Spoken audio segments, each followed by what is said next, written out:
Hello friends, आज इस video में हम पावर सिस्टम के ट्रांसमिशन लाइन सेक्शन से इम्पॉर्टेंट 25 एमसीक्यूज़ को सॉल्व करेंगे। ये सारे एमसीक्यूज़ जो है डिफरेंट एग्जाम जैसे कि गेट, ईएससी, स्टेट लेवल के एग्ज़ाम्स, एसएससी, जेई, एई और भी डिफरेंट इंजीनियरिंग एग्जाम्स में बहुत इंपॉर्टेंट होंगे। तो चलिए वीडियो को शुरू करते हैं। पहला क्वेश्चन है, which of the following are the main parts of a power system. Power system के मेन पार्ट्स कौन कौन सा है? तो पहला जनरेटिंग स्टेशन है, बिल्कुल है। ट्रांसमिशन सिस्टम भी है और डिस्ट्रीब्यूशन नेटवर्क्स भी है, तो तीनों ऑप्शन सही है। आइए इसका हम लोग डिटेल में देखते हैं कि पावर स्टेशन से ट्रांसमिशन और डिस्ट्रीब्यूशन कैसे होता है। ठीक है, सबसे पहले हमारे पास एक जनरेटिंग स्टेशन आता है। जो जनरेटिंग स्टेशन कुछ भी हो सकता है, जैसे कि थर्मल पावर प्लांट में हो सकता है, वो रिन्यूएबल पावर प्लांट हो सकता है, जैसे सोलर, विंड, कुछ भी हो सकता है जो जहाँ से पावर जनरेशन होती है। ठीक है, तो जनरली हम लोग इंडिया में मैक्सिमम जो पावर होता है वो थर्मल पावर प्लांट से आता है, जिसमें कोल फायर पावर प्लांट होता है। तो जनरेटिंग स्टेशन में जनरली 11 kV के लेवल पे वोल्टेज जनरेट होता है, जनरेटर को रोटेट करके टरबाइन के थ्रू। उसके बाद इसको फिर स्टेप अप किया जाता है। ठीक है, स्टेप अप किसके लिए किया जाता है? ताकि इसको ट्रांसमिट कर सके, क्योंकि जनरली जो पावर प्लांट होती है वो रिमोट विलेजेस में होती है, क्योंकि वहाँ पर पॉल्यूशन और बाकी सारे जो हजार्ड्स है उसको मद्देनज़र रखते हुए उसको दूर बनाया जाता है। ठीक है, तो 11 kV का जो वोल्टेज है उसको स्टेप अप किया जाता है 11/132 kV या 220 kV, जो भी हो डिपेंडिंग अपॉन जनरेटिंग स्टेशन। मैं एक एग्जांपल ले रहा हूँ 132 kV का, तो उसका सेकेंडरी में 132 kV स्टेप अप ट्रांसफार्मर के थ्रू वोल्टेज जनरेट किया जाता है। फिर उसके बाद क्या होता है? प्राइमरी ट्रांसमिशन होता है, जो कि हम लोग देख सकते हैं ट्रांसमिशन लाइन के थ्रू, जो ट्रांसमिशन टावर के थ्रू जो दूर दूर इलाके में पावर भेजा जाता है, तो उसको हम लोग प्राइमरी ट्रांसमिशन बोलते हैं। ठीक है, उसके बाद इसको सेकेंडरी ट्रांसमिशन के लिए क्या किया जाता है? स्टेप डाउन किया जाता है। Generally 132 kV divided by 33 kV में इसको हम लोग स्टेप डाउन करते हैं। ठीक है, स्टेप डाउन करते हैं। उसके बाद फिर हमारा ये आता है रिसीविंग स्टेशन, जो कि डिफरेंट इंडस्ट्रियल एरियाज़ में यूज़ होता है। ठीक है, इसमें जो ट्रांसमिशन फर्दर होता है वो होता है सेकेंडरी ट्रांसमिशन। तो ये प्राइमरी ट्रांसमिशन ये हुआ, ये हो गया सेकेंडरी ट्रांसमिशन। ठीक है, यहाँ से रिसीविंग स्टेशन पे वोल्टेज ले लिया था 33 kV। ठीक है, सेकेंडरी ट्रांसमिशन जो 33 kV का होता है, फिर उसको हम लोग स्टेप डाउन करते हैं। ठीक है, स्टेप डाउन करते हैं कितना? 33 kV से लेकर 11 kV तक में। स्टेप डाउन ट्रांसफार्मर से हमने स्टेप डाउन किया है, फिर वो डिफरेंट सब स्टेशंस में डिस्ट्रीब्यूट होता है। ठीक है, ये हमारा सब स्टेशन हुआ, उसमें वो डिस्ट्रीब्यूट होता है डिफरेंट कंज्यूमर्स को। अब ये जो ट्रांसमिशन होता है ये होता है, ये जो डिस्ट्रीब्यूशन का पार्ट होता है इसको हम बोलते हैं प्राइमरी डिस्ट्रीब्यूशन, जो कि सब स्टेशन से डिस्ट्रीब्यूशन होता है। ठीक है, अब वो जो प्राइमरी डिस्ट्रीब्यूशन हुआ फिर वो आया स्टेप डाउन ट्रांसफार्मर के थ्रू होते हुए ये डिस्ट्रीब्यूशन स्टेशन में आया। ठीक है, यहाँ से कंज्यूमर्स को सेंड किया जाता है। ठीक है, तो डिस्ट्रीब्यूशन स्टेशन में 11 kV मान लीजिए यहाँ पर आया, ये 11 kV यहाँ से फ्लो कर रहा था 11 kV/400 वोल्ट, ये इसका स्टेप डाउन ट्रांसफार्मर हुआ। यहाँ से ये फिर सेकेंडरी डिस्ट्रीब्यूशन होता है। ठीक है, सेकेंडरी डिस्ट्रीब्यूशन होता है। तो प्राइमरी डिस्ट्रीब्यूशन हुआ था 11 kV तक में आया, फिर वहाँ से ट्रांसफार्मर के थ्रू उसको स्टेप डाउन करके 400 वोल्ट में कन्वर्ट किया गया। फिर सेकेंडरी डिस्ट्रीब्यूशन हो गया वो 4 वायर 3 फेज सिस्टम से सेकेंडरी डिस्ट्रीब्यूशन हुआ और ये फाइनली कंज्यूमर्स को दिया गया। तो ये इसका पावर फ्लो डायग्राम हुआ। तो उसके तीनों पॉइंट होते हैं, जनरेटिंग स्टेशन होता है, ट्रांसमिशन सिस्टम होता है और डिस्ट्रीब्यूशन स्टेशन होता है। तीनों पॉइंट होते हैं। ठीक है, नेक्स्ट क्वेश्चन देखते हैं। 3 phase 4 wire system is commonly use for, तो किस लिए यूज़ किया जाता है? सेकेंडरी डिस्ट्रीब्यूशन के लिए, जो कि कंज्यूमर्स को फाइनली सेंड किया जाता है। ठीक है, उसमें 3 फेज 4 वायर सिस्टम होता है, इसमें एक न्यूट्रल होता है, एक आर, एक वाई, एक बी फेज होता है। जनरली अगर लाइटिंग या कोई भी कंसर्न हो तो जैसे एक फेज लिया जाता है एक पर्टिकुलर पॉइंट पे, आर और न्यूट्रल से एक फेज वोल्टेज लिया जाता है। ठीक है, तो अगर मान लीजिए 400 वोल्ट है तो ये 215 वोल्ट आता है। फिर वाई फेज और न्यूट्रल से एक पॉइंट ले आता है, तो इस तरह से करके अलग अलग सेक्शंस में इसको डिस्ट्रीब्यूट किया जाता है। ठीक है, तो उसको हम लोग सेकेंडरी डिस्ट्रीब्यूशन बोलते हैं। नेक्स्ट क्वेश्चन देखते हैं। The rated voltage of 3 phase power system is given as, तो रेटेड वोल्टेज इसमें दिया जाता है RMS line to line voltage. जैसे कि हमारा जो पावर रेटेड होता है वो होता है √3 V line into I line into cos phi, यानी कि power factor. Generally line to line के टर्म लिया जाता है, इसमें VL हम लोग V line to line voltage लेते हैं, IL हम लोग लाइन टू लाइन करंट लेते हैं। ठीक है, तो RMS line to line voltage होता है 3 फेज पावर सिस्टम का रेटेड वोल्टेज। ठीक है, नेक्स्ट क्वेश्चन देखते हैं। नेक्स्ट क्वेश्चन है, transmission and distribution of electric power by underground system is superior to overhead system in respect of, यानी underground system जो डिस्ट्रीब्यूशन होता है वो ओवरहेड के रिस्पेक्ट में क्या उसका एडवांटेज होता है? ठीक है, सुपीरियर क्यों होता है? तो अपीयरेंस एंड पब्लिक सेफ्टी बिल्कुल सही, क्योंकि अगर ट्रांसमिशन लाइन ओवरहेड है तो उसमें सेफ्टी का कंसर्न होता है, शॉर्ट सर्किट होने का चांसेस होता है। ठीक है, या ह्यूमन इंटरफेरेंस में आने का चांसेस होता है, लेकिन अंडरग्राउंड केबल का बिल्कुल नहीं होता है। मेंटेनेंस कॉस्ट कम होता है। क्यों कम होता है? क्योंकि देखिए एक्सटर्नल फैक्टर जैसे कि विंड हो गया, रेन हो गया, लाइटनिंग हो गया, पॉल्यूशन हो गया, जैसे ट्रीज हो गया, बर्ड्स हो गया, इससे प्रोटेक्शन होता है अंडरग्राउंड केबल का। अच्छा, मैकेनिकल फेलियर भी कम होता है, जैसे स्नैपिंग का होता है कम। जैसे कि मान लीजिए कभी विंड का डायरेक्शन या विंड की स्पीड 90 किलोमीटर पर आवर या उससे भी ज़्यादा है, तो कभी केबल्स का स्नैप होने के चांसेस होता है अगर वो कंटिन्यूसली एक्सपोज में है, क्योंकि वो कंटिन्यूसली रेन के भी एक्सपोज में है ना। तो ये जो है, और उसके बाद वियर एंड टियर का भी फैक्टर रहता है। तो मेंटेनेंस कॉस्ट जो है अंडरग्राउंड केबल का वो कम होता है। Frequency of fault and power failure accident ये भी कम होता है। तो D all of the above answer होगा इसका। ठीक है, नेक्स्ट क्वेश्चन देखते हैं। By increasing the transmission voltage double of its original value, the same power can be dispatched keeping the line loss। तो वोल्टेज यहाँ पर क्वेश्चन में हम वो क्या डिराइव करना है कि वोल्टेज ट्रांसमिशन का बढ़ाने से लॉसेस कम कैसे होते हैं और किस फैक्टर में कम होता है। तो चलिए इसको डिटेल में देखते हैं। ठीक है, सपोज कीजिए हम लोग करते हैं कि ये हमारा जो पावर ट्रांसमिशन होता है वो P है उसका वैल्यू। ठीक है, V हमारा लाइन वोल्टेज है। ठीक है, I हमारा लोड करंट है। ठीक, A यानी area of cross section of the conductor है। ठीक है, R resistance of the conductor है। ठीक है, तो और कोस फाई जो है हमारा पावर फैक्टर है। इतने फैक्टर्स को हम लोगों ने कंसिडर किया है। तो अब हम पावर इज इक्वल टू देखते हैं √3 into V into I into cos phi होगा। ठीक, इससे हम लोग करंट निकाल सकते हैं P divided by √3 into V into cos phi. ये हम लोगों ने डिराइव किया। ठीक, अभी देखिए लाइन की जो लॉसेज होते हैं बेसिकली I² R लॉसेज होते हैं, तो उसको हम लोग वाटेज में लिखते हैं 3 टाइम्स I² R लॉस। ठीक है, क्योंकि तीनों फेज का है तो 3I² R ले लिया हमने। ठीक है, तो अभी हम देखिए कि इसका मतलब है कि जो पावर लॉस होगा 3 times P divided by √3 into V into cos phi जो हमने यहाँ से निकाला इंटू R। ठीक है, अच्छा रेजिस्टेंस R को हम लोग क्या लिख सकते हैं ρL/A। ठीक है, ये हमारा रेजिस्टिविटी है, ρL लेंथ है और A area of cross section है। ठीक है, अब इन दोनों को इस फार्मूला में रखेंगे। तो इस फार्मूला में रखने के बाद हमारा जो टोटल पावर लॉस है वो क्या आएगा, वो आएगा 3 times P² into 3 into V² into cos² phi into जो हमारा ρL/A। ठीक है, तो जनरली ये सब चीज़ों में सारा का सारा चीज़ कांस्टेंट होता है। ठीक है, तो जनरली अब तो ये वेट जो है हमारे इन्वर्सली प्रोपोर्शनल हो जाएगा V² के, अगर पावर फैक्टर कांस्टेंट लिया जाए तो अभी इस क्वेश्चन में बोला था कि क्वेश्चन में ये कह रहा था कि वोल्टेज को डबल कर दिया जाए। तो W को अभी हमने देखा V² के प्रोपोर्शनल में इन्वर्सली, तो इसका मतलब है क्या कि जो अगर वोल्टेज को डबल कर दिया जाए तो हमारा लॉसेस क्या हो जाएगा 1/4। हमने बाकी सारे फैक्टर्स को यानी कॉस फाई को, एरिया को, सारे को कांस्टेंट कंसिडर किया है। तो उसी केस में ये फार्मूला आता है। तो वोल्टेज को डबल कर देने से हमारा लॉसेस क्या होता है 1/4 ऑफ द ओरिजिनल वैल्यू, यानी कि डी ऑप्शन सही है। ठीक है, नेक्स्ट क्वेश्चन देखते हैं। If a fixed amount of power is to be transmitted over a certain length with fixed power loss भी फिक्स कर दिया है। It can be said that the volume of the conductor. अब volume of the conductor का क्या relationship होता है इसको हम लोग डिराइव करते हैं। चलिए देखते हैं। ठीक है, देखिए टोटल पावर लॉस अभी हमने निकाला था, क्या होता है P² into rho into L divided by V² into cos² phi into area. ठीक है, ρL/A रेजिस्टेंस है और ये हमारा पावर है, ये हमारा करंट है। ठीक है, तो हम लोगों ने इससे निकाला था। अभी देखिए अगर मान लीजिए कि W फिक्स है, ठीक, तो अगर W फिक्स है, पावर फिक्स है, तो इन सारे क्वांटिटी को हम लोग K कंसिडर कर सकते हैं। तो इसका मतलब एरिया उसके केस में क्या आ जाएगा K into rho into L divided by V² into cos² phi, क्योंकि हमारा पावर कांस्टेंट था और W कांस्टेंट था, तो ये हमारा एरिया आ गया। ठीक, अभी देखिए टोटल वॉल्यूम जो होता है, टोटल वॉल्यूम वो क्या हो जाएगा 3 टाइम्स A इंटू L, इसका टोटल वॉल्यूम हो जाएगा लेंथ इंटू एरिया। इसका मतलब 3 इंटू हमारा जो एरिया का फॉर्मूला था वो क्या था K into rho into L और एक L मल्टीप्लाई को L² होगा into V² I into cos phi. ठीक, इसका मतलब वॉल्यूम जो है वो, अब ये सारी क्वांटिटी तो कांस्टेंट है, तो वॉल्यूम जो है हमारा वोल्टेज और cos² फाई दोनों की इन्वर्सली प्रोपोर्शनल होगा। तो फाइनली वॉल्यूम है इन्वर्सली प्रोपोर्शनल किसके होगा V² वोल्टेज स्क्वायर के और cos² फाई के। ठीक है, तो ये रिलेशनशिप है। तो इसका मतलब है क्या कि इसके ऑप्शंस में देखिए क्या होगा, inversely proportional to the magnitude of the voltage and that of power factor of the load, नहीं स्क्वायर के होगा, inversely proportional to the square of the voltage and square of the power factor loss. बिल्कुल सही है, तो अभी ने derive किया था अभी हम लोगों ने, तो बी ऑप्शन सही हो जाएगा। ठीक है, नेक्स्ट क्वेश्चन देखते हैं।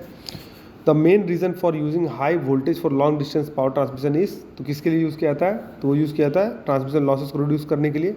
अभी हमने देखा ट्रांसमिशन लॉसेस रिड्यूस होगा वोल्टेज स्क्वायर और cos² फाई के इन्वर्सली प्रोपोर्शनल में। ठीक है, नेक्स्ट क्वेश्चन देखते हैं। The highest transmission voltage used in India is, तो 765 kV है, उसको यूज़ किया जाता है। ठीक है, नेक्स्ट क्वेश्चन है, in a transmission line the sag depends upon. अब देखिए ट्रांसमिशन लाइन में क्या होता है दोस्तों, देखिए ये हमारा एक ट्रांसमिशन टावर है, ये हमारा एक ट्रांसमिशन टावर है, इसके बीच में ट्रांसमिशन होता है। तो क्या होता है, लेंथ जो सिंस इसका डिस्टेंस बहुत ज़्यादा है तो ट्रांसमिशन लाइन का जो केबल्स है वो सैग कर जाती है।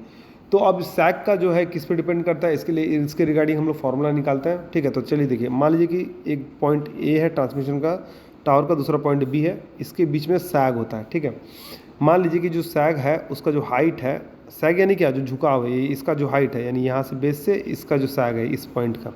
तो ठीक है, तो ये डेप्थ हो गया सैग का। मान लीजिए इसके मिड पॉइंट में L/2 है, ये L/2 है, इन दोनों के बीच में लेंथ है L, और यहाँ पर T हमारा यानी टेंशन है। ठीक है, ठीक, तो इसमें हम लोग क्वान्टिटीज़ क्या क्या लेते हैं, अगर L लेंथ हो गया स्पैन का, W हो गया weight of the conductor per unit length, यानी कि पर यूनिट लेंथ में, यानी यहाँ से यहाँ तक का लेंथ में उस कंडक्टर का जो पर यूनिट लेंथ का जो वेट है उसको हम लोग W लिखते हैं। ठीक है, T इसका टेंशन हो गया। तो इसका मतलब है क्या, इस केस में जो हमारा स्पैन होगा उसका फॉर्मूला आप याद रखिएगा, WL² डिवाइडेड बाय 8T, जहाँ पर T क्या है, टेंशन है, W क्या है, वेट पर यूनिट लेंथ, और L क्या है, लेंथ ऑफ द सैगिंग। तो ये फॉर्मूला होता है। तो किस पे डिपेंड करेगा, स्पैन लेंथ पे डिपेंड करेगा, टेंशन इन कंडक्टर्स पे डिपेंड करेगा, weight of the conductors per unit length पे डिपेंड करेगा। तो ऑल ऑफ द अबव सही होगा इसमें। ठीक है, नेक्स्ट क्वेश्चन देखते हैं, the function of steel wire in ACSR conductor is to. तो एक ही देखिए, ACSR कंडक्टर का मतलब होता है aluminium conductor steel reinforced. ACSR का मतलब होता है एल्युमिनियम कंडक्टर स्टील रीइंफोर्स्ड। ठीक है, रीइंफोर्स्ड।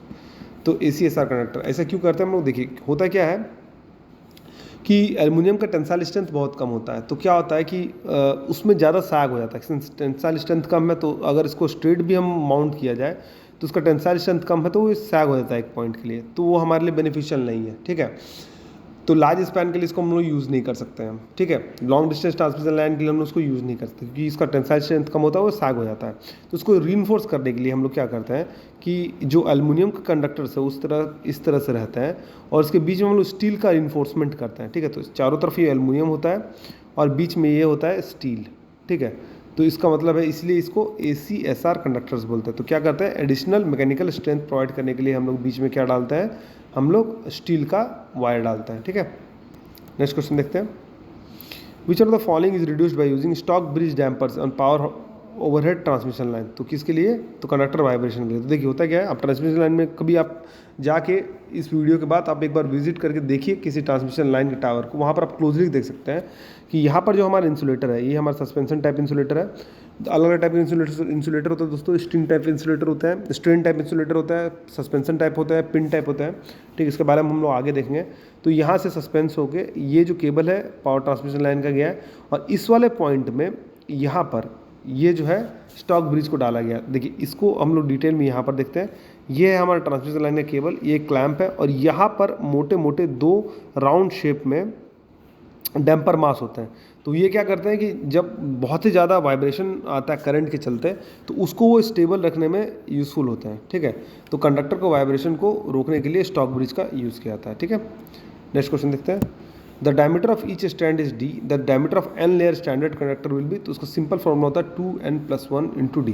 ठीक है, तो देखिए इस तरह से कंडक्टर्स आपस में स्ट्रैंडेड होता है, तो उसके केस में निकालना है इसका। तो इसका फॉर्मूला होता है, अगर n लेयर स्टैंडर्ड कंडक्टर है तो हमारा डायमीटर हो गया टोटल 2n+1 × D। ठीक है, नेक्स्ट क्वेश्चन देखते हैं, the number of disc in the string of insulator for 400 kV AC overhead transmission line lies in the range of. तो किस रेंज में लाइज करते हैं, तो देखिए होता क्या है कि हमारा जैसे मान लीजिए ट्रांसमिशन लाइन है, तो उसका ये अपर हिंज पार्ट है। ठीक है, यहाँ पर अलग अलग डिस्क लगे रहते हैं। डिस्क क्यों होता है, क्योंकि वो एज एन इंसुलेटर काम करता है। तो इस तरह से बहुत सारे डिस्क लगे रहते हैं। ठीक है, और यहाँ पर फाइनली केबल होता है जो इस तरह से क्रॉस करता है। ठीक है, तो पूछ रहा है कि इसमें कितने नंबर ऑफ डिस्क होंगे। ठीक है, देखिए हमारा सबसे पहले है कि 400 kV हमारा वोल्टेज का लेवल है, तो हमारा फेज वोल्टेज हमारा निकालता है 400 डिवाइडेड बाय √3।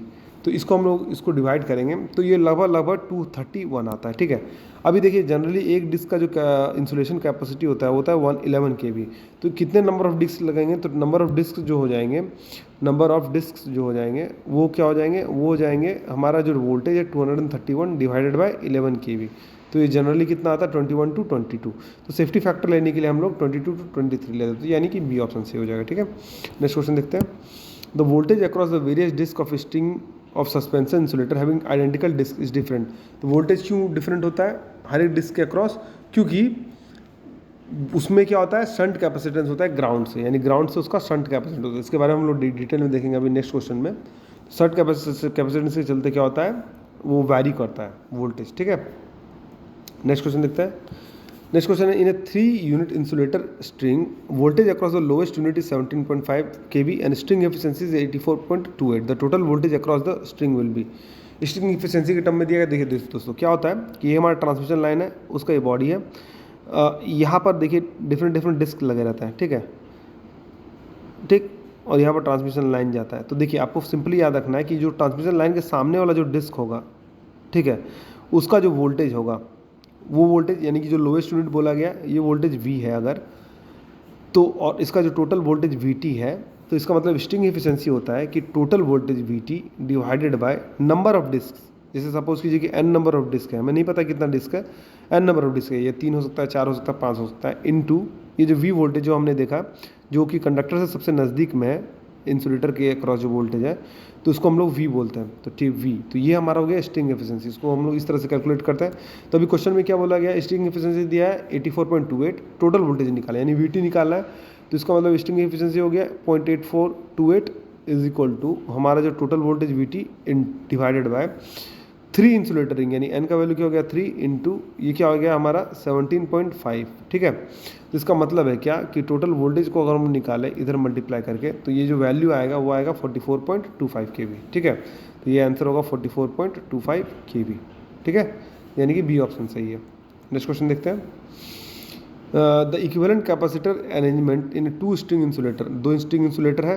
ठीक है, यानी कि ये जो कैपेसिटेंस आपको दिख रहा है जनरली यहाँ पर एक इंसुलेटर यहाँ हो गया और ये एक इंसुलेटर यहाँ हो गया, ये हमारा लाइन हो गया। ठीक है, so in the figure the maximum voltage that each unit can withstand should not exceed 17.5। Each unit जो विथस्टैंड करता है 17.5 है, यानी कि इसके यूनिट में जनरली जो करंट कंडक्टर के पास होगा वही 17.5 kV के रेटिंग में दिया गया है कि ये इतना ही विथस्टैंड कर सकता है।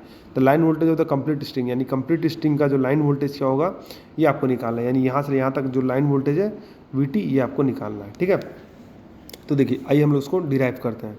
ठीक है, तो दो सिस्टम यहाँ पर दिया गया है, उसको हम लोग डिराइव करते हैं। यानी कि फिगर में किस तरह से दिया हुआ है, यहाँ पर एक कैपेसिटेंस का वैल्यू दिया हुआ है C बीच के पॉइंट में, यहाँ पर कैपेसिटेंस का वैल्यू दिया हुआ है C, इसको हम लोग डिराइव करेंगे। ठीक है, ये हमारा लाइन वैल्यू हो गया। ठीक है, यहाँ पर कैपेसिटेंस का जो वैल्यू दिया है वो हो गया हमारा C/8। ठीक है, ठीक, अब हम लोग डिराइव करते हैं। ये जो टोटल वैल्यू है ये है हमारा VT। ठीक है, इस वैल्यू को हम लोग कंसिडर करेंगे V1 और इसको हम लोग कंसिडर करेंगे V2। ठीक है, ठीक, V1 का जो वैल्यू दिया है वो दिया है 17.5, हमें निकालना है क्या है VT का वैल्यू कितना होगा। ठीक है, देखिए इसमें एक फैक्टर होता है दोस्तों के फैक्टर को क्या बोलते हैं, ये जो इस वाले पॉइंट से यहाँ के बीच में जो वैल्यू आता है उसका इस कैपेसिटेंस के साथ क्या रेशियो होता है उसको हम लोग बोलते हैं K। ठीक है, तो इसका मतलब है क्या, यहाँ पर C/8 है तो इसका मतलब है क्या C के किसके मल्टीपल में 1/8 के मल्टीपल में, तो K का वैल्यू सिंपली क्या हो जाएगा यहाँ पर 1/8। ठीक है, ठीक, 1/8 हो गया। ठीक, अभी देखिए अभी क्या है, अब हम लोग दो फैक्टर देखते हैं। ये वाले पॉइंट पे हम लोग KCL निकालते हैं। कैसे, यहाँ से जो करंट गया है चार्जिंग करंट ये IC है कैपेसिटेंस में, यहाँ जो करंट गया है वो I1 है, यहाँ जो करंट गया है वो I2 है। ठीक है, तो इस पॉइंट के अक्रॉस हम लोग KCL निकालते हैं। तो KCL निकालते हैं तो क्या आएगा, सिंपली ये आएगा I2 is equal to IC plus I1। ठीक है, ठीक, IC प्लस I1। अभी देखिए I2 जो है, I2 जो करंट है वो करंट क्या आ जाएगा, यहाँ पर हो जाएगा V1 times j⍵C is equal to IC जो है वो क्या हो जाएगा, ये वोल्टेज V2 है, V2 टाइम्स j⍵C/8 प्लस ये वोल्टेज यहाँ से यहाँ तक में V2 टाइम्स जो I1 करंट गया है वो क्या हो जाएगा j⍵C।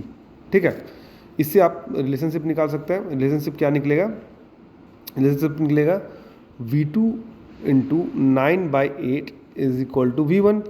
इसका मतलब V2 is equal to V1 times 8/9।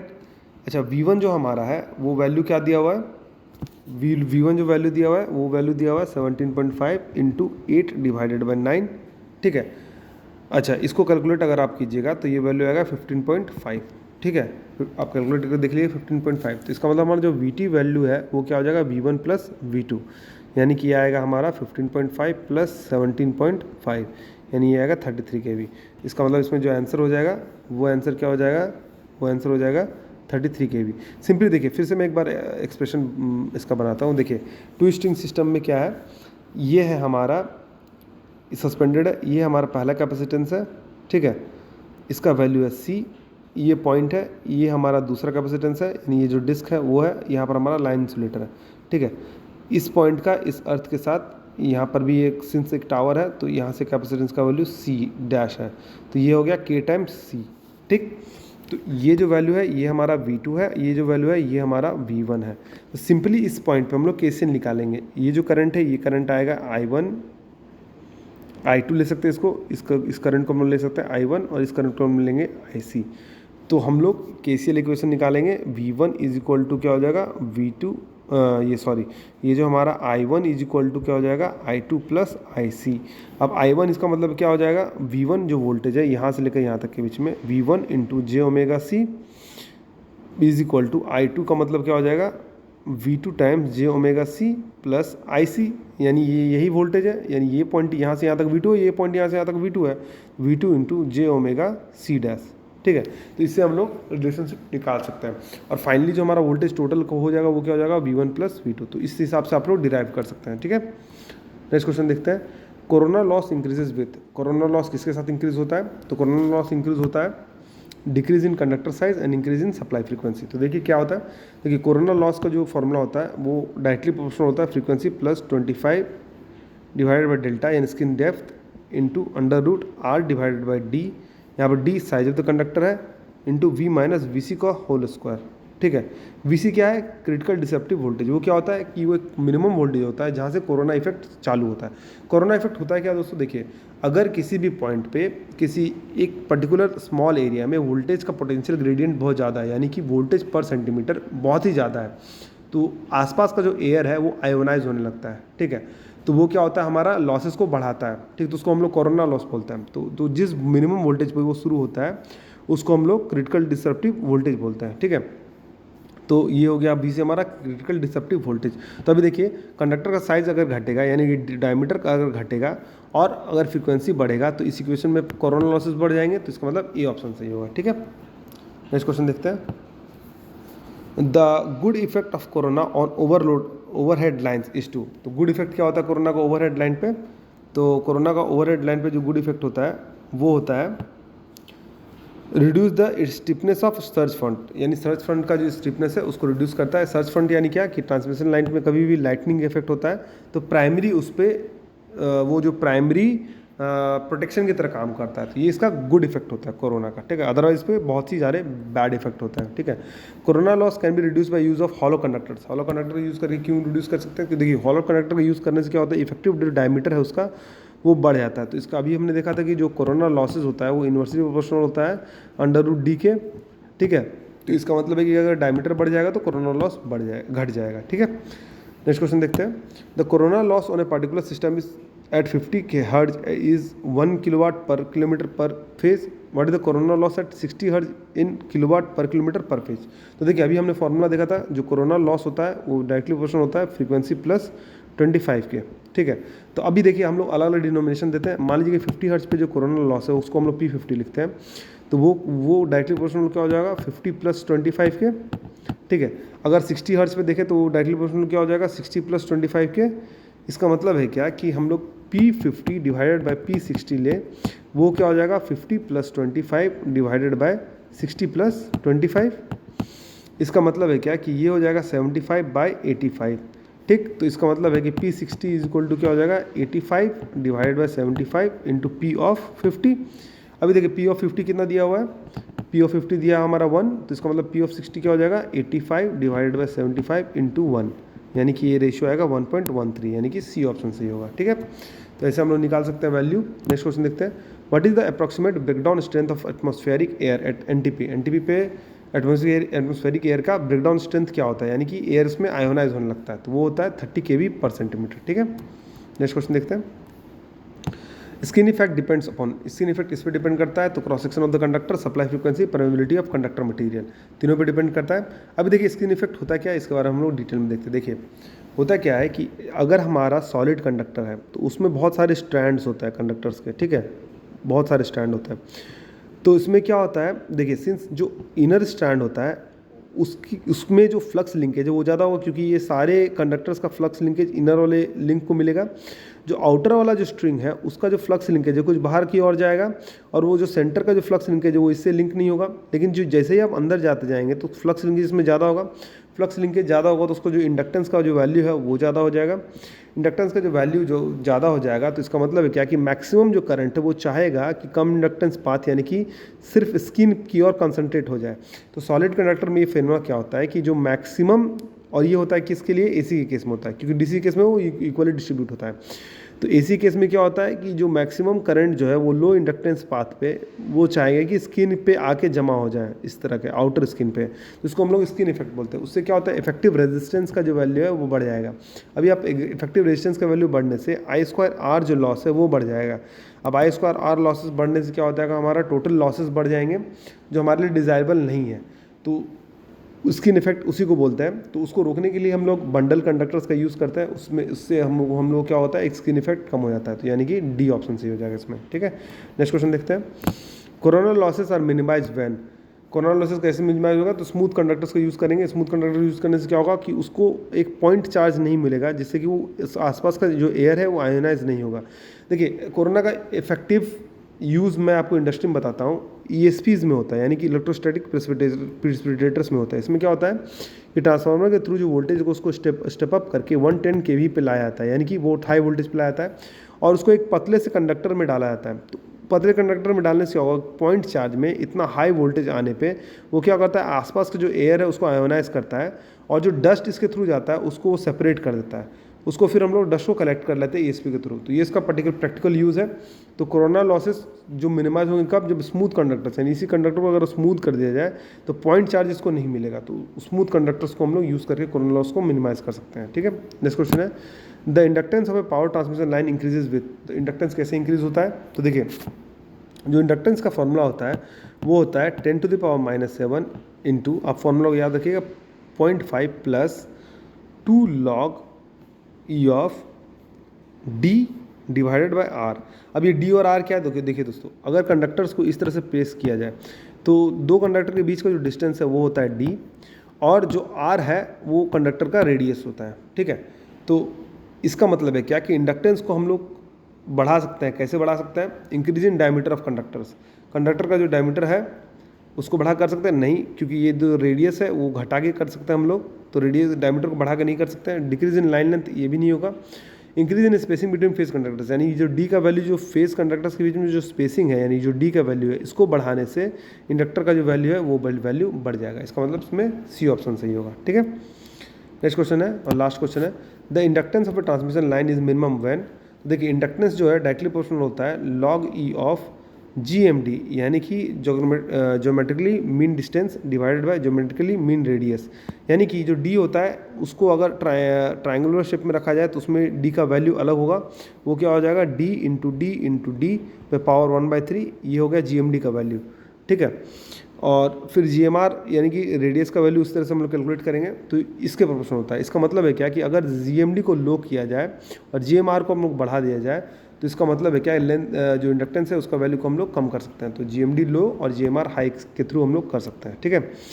तो दोस्तों अगर आपको ये वीडियो पसंद आए तो वीडियो को लाइक कीजिए, चैनल को फॉलो कीजिए, सब्सक्राइब कीजिए और बेल नोटिफिकेशन को जरूर प्रेस कीजिए, ताकि इसी तरह के इंपॉर्टेंट अपडेट्स मैं आपके पास लाता रहूँ। तो वीडियो में बने रहने के लिए धन्यवाद, मिलते हैं आपसे अगली वीडियो में।